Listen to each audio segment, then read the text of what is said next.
Hi guys, it's Khadija. Welcome back to my channel. Today we're going to be talking about all the books I've read in 2024, and we're going to be reviewing everything I've liked and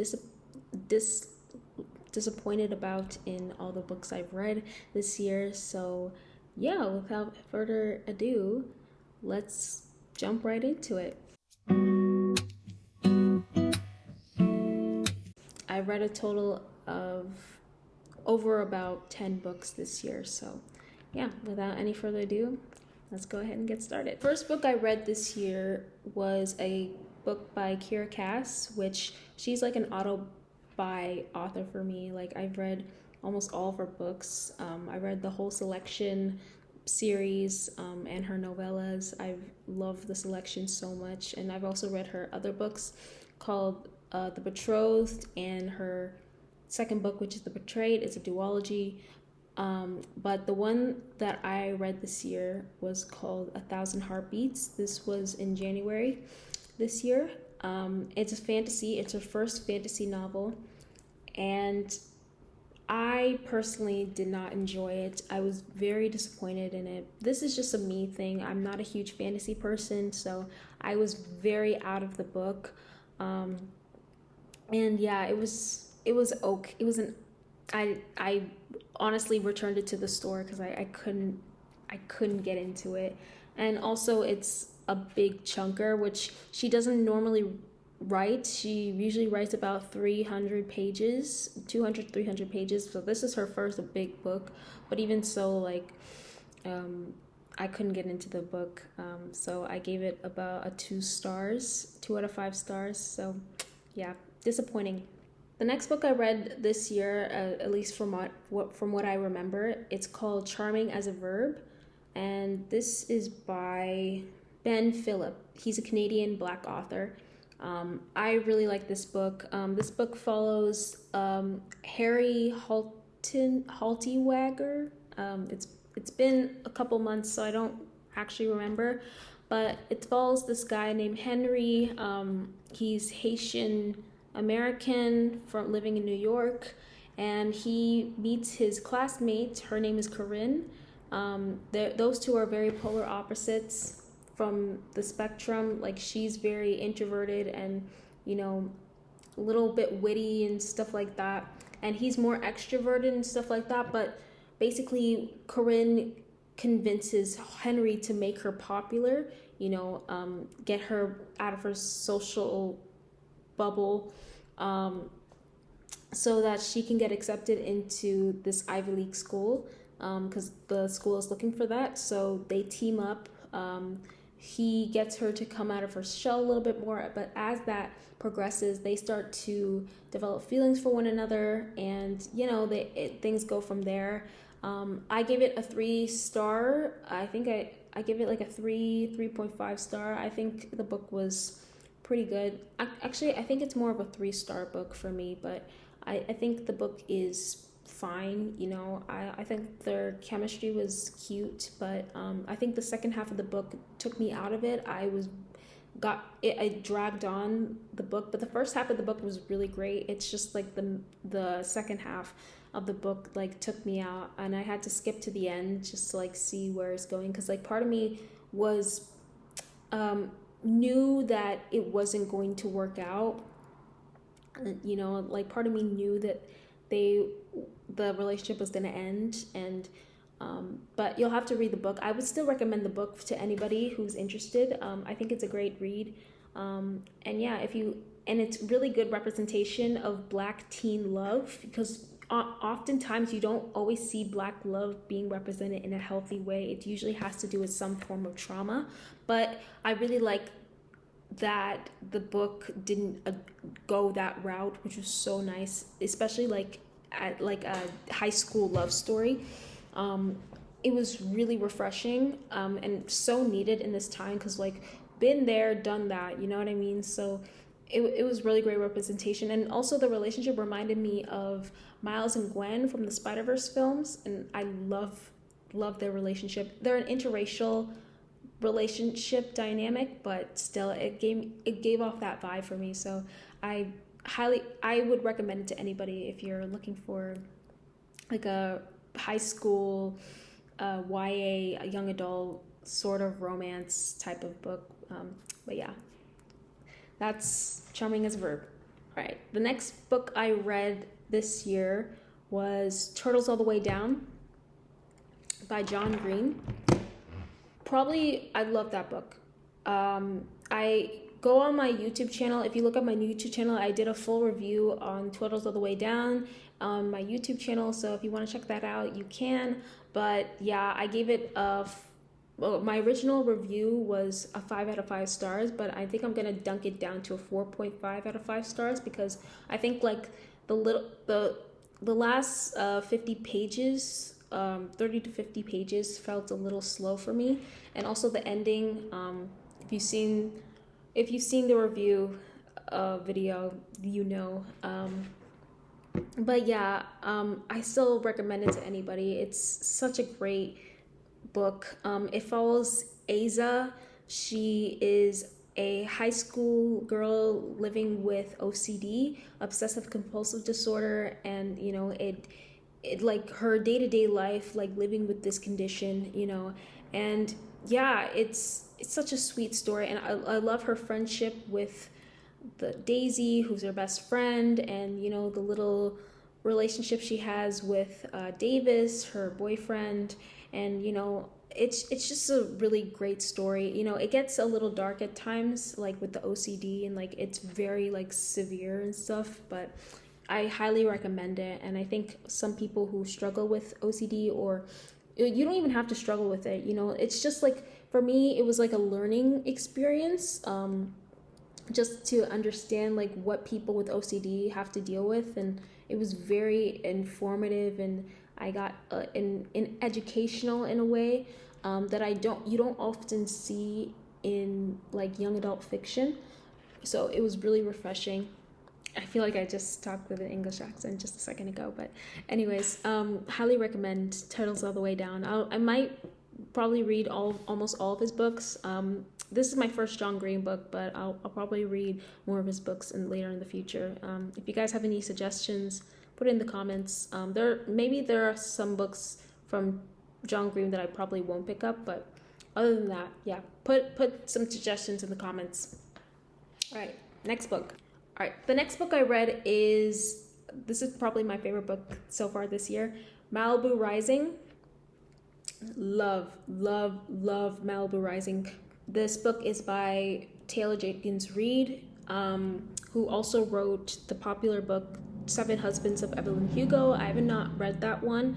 I saw Stephanie Sue, who's a popular YouTuber, like do a full recap on the book, so I pretty much know the story. But even so, I read Malibu Rising and I absolutely loved it. I haven't done a full review of the book yet, but if you guys want that review, I'll definitely make it. It's so great. It follows these 4 siblings who live in Malibu, and it's set in the 80s, and they are throwing this huge beach party at their mansion.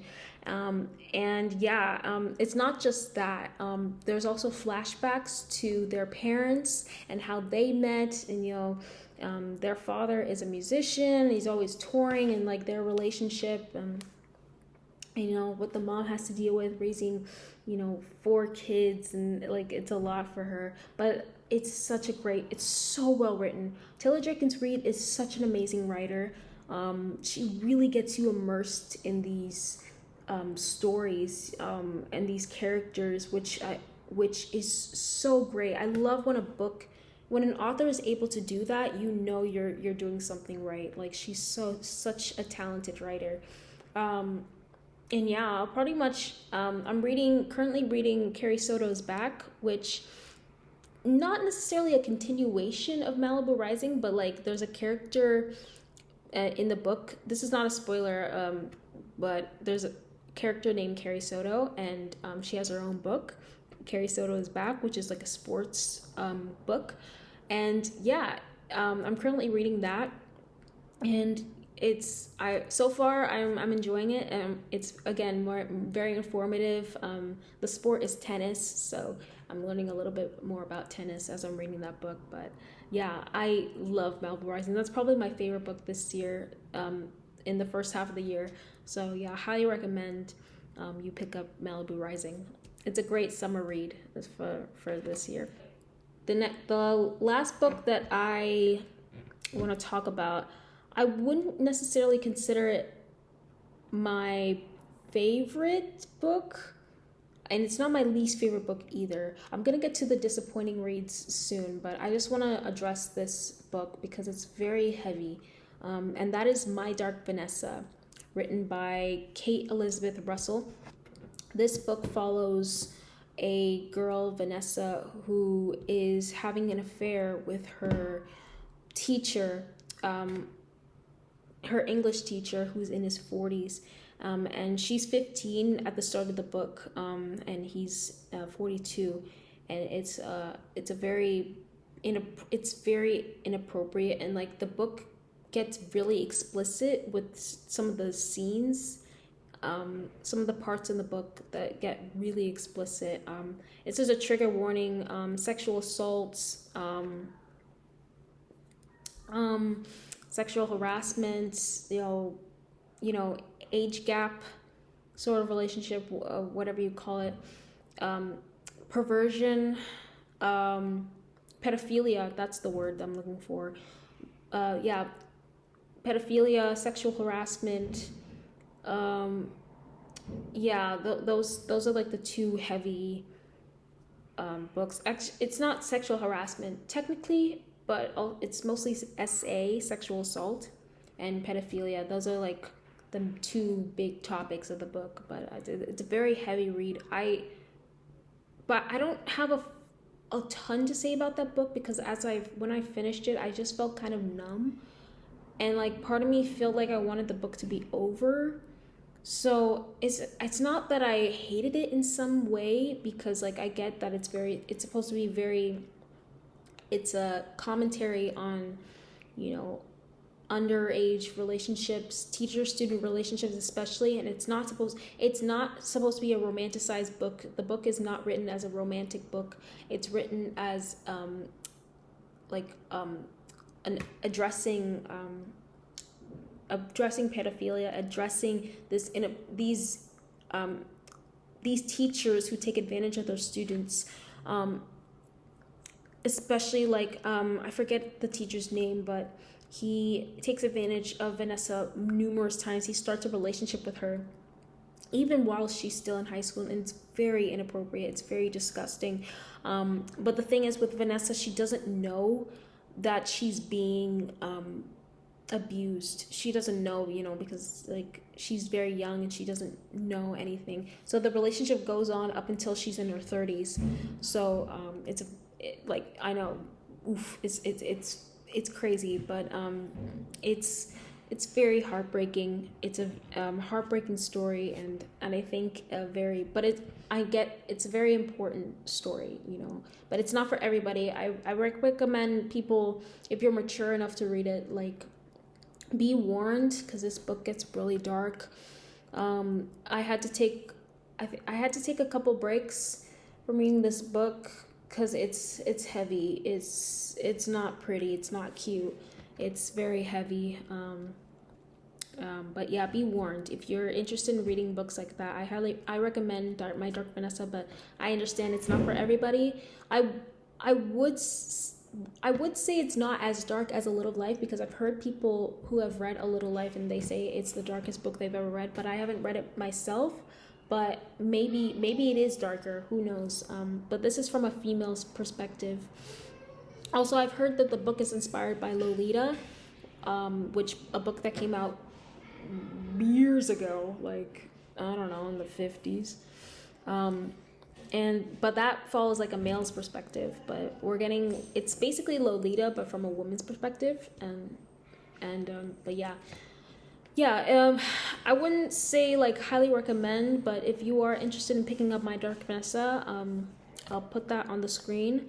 But yeah, just be wary of that before you get into the book, you know, because I didn't know what I was getting myself into. I just picked it up because it was popular on TikTok, but I didn't realize the emotional turmoil that it took me. Yeah, it's pretty sick. Anyways, let's move on. Now we're gonna get into like my disappointing books of the year. So the first disappointing book was Attachments by Rainbow Rowell. Where's the plot? Where's the plot? I DNF'd it after like what, page 50? I don't see, the thing about Book Talk is that they recommend these books that they think is like so emotional and so like groundbreaking and like not groundbreaking but like so good, so well written masterpieces, and then I read them. When you read them, they're just like, you know, they're just, and that's how I felt about Attachments. I read it on my phone and it was I'm trying to remember the story. So the reason why I picked this up is because people said that it reminds them of The Office, and I love The Office. It's one of my favorite shows. So I picked it up because of that, and I did not get that vibe. Basically, these two friends, and they're emailing each other, and then there's also like this part about this guy, and he's like, I don't want to say he's a loser, but he's just weird. He's very odd, and not in a cute way, not in a good way. He's a very odd person, and he comes off as he gives off creepy vibes, and it's not good. So I and also the writing style. I did not like the writing style. Usually I would like going back and forth, but I feel like each chapter they would go back and forth with the email writing, because we never actually get to see the characters like day-to-day lives. They're only just emailing each other about what's going on, and then we get the storyline with the guy, and it's just really, I couldn't get into that. If you like it, cool. I'll put it there up on the screen or in the description, comments, I don't know where, but I'll put it somewhere and you guys can go check it out for yourself. But yeah, that's how I feel about Attachments. I DNF'd it, so it's getting a 2-star or a 1.5 star. I'll probably put a 1.5 star because it was I don't know. The next disappointing book that I read was The Marriage Clock, and it's written by Zara Rahim. This book had a lot of promise. This is like a chick flick type of book. Basically, our main character loves Bollywood movies, which is popular movies from India. And she's a Muslim Indian woman, and her mom really wants her to get married because, like, girl, you're in your 20s, you should be married by now. And so at first she's like against it, but then she's like, no, like, you have 3 months to find a husband, and if you don't find it, we're setting you up with somebody, And at first I read the premise, I was like, okay, like, I'm really interested. It's cliche, but it sounds appealing, it sounds interesting. But like the first part of the book was really interesting. I like the witty humor that's in the book. It does feel like a rom-com. I think but when I DNF'd it, when I got to the wedding part, I think that one threw me off, because the wedding part took way longer than it needed to be. It took like, it took what, 10-20 pages, and it's a short book. It's like 300 pages, but even so, like, we spend like 20 pages at this wedding, her cousin's wedding, and I just don't care. I feel like she mentioned her earlier in the book, but I don't care enough for her to like continue on with the story, so I DNF'd it, or I skipped to the end. I like read to the end to like see what happens, and I don't think she ends up with anybody. Which, whatever, it's your life. But yeah, that's how I felt about The Marriage Clock. I gave it a 2.5 out of 5 stars. It was all right. And the final book was that was a disappointment, was The Portrait of Emily Price, written by Catherine Rhee. The Portrait of Emily Price, written by Catherine Rhee.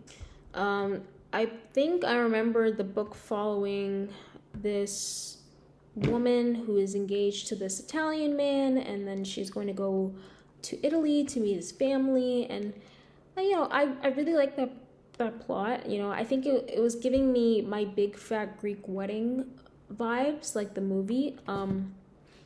And I thought it was gonna be like a cute little family book, book about family and like culture differences and stuff like that. But I think after maybe I read it at the wrong time, because I finished Marriage Clock and I was really disappointed, and I was almost into a reading slump, which a lot of like booktubers, book talkers like to say, reading slump. And I think I read this when I was like at the end of a reading slump, because I also DNF'd it. I couldn't make it past page 7. I think the writing is pretty good. Like from an objective standpoint, I think Catherine is a great writer. I think like when I started the book, I feel like we jumped into like the middle part of the book. Do you understand? Like, I feel like there should have been like a backstory of like who's Emily Price, what does she do, who's her family, like how she met this guy. I wish we got that. Instead, when I read the first chapter, I feel like we jumped too far into the book when it should have been like in the middle part, like to see who's who, because I got so confused on who's Emily, who's these people. Like I feel like it became a mess for me personally. And yeah, I dropped it. So yeah. And yeah, I think those are all the books that I read the first half of the year. Let me know if you guys want more videos like these. I love books. I love talking about them. And yeah, let me know in the comments. Give it a like. If you want to subscribe, you can. And yeah, thank you guys for watching, and I'll see you in another video. Bye.